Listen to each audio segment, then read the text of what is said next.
And new this morning, 2 people were arrested in Springfield after officers seized nearly 500 bags of heroin and crack cocaine during a traffic stop.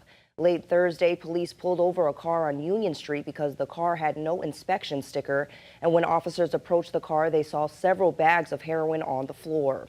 That's when officers searched the car and found more heroin, and 35-year-old Jacob Mayock of Springfield and 33-year-old Emily DeBlock of East Longmeadow faced several drug charges.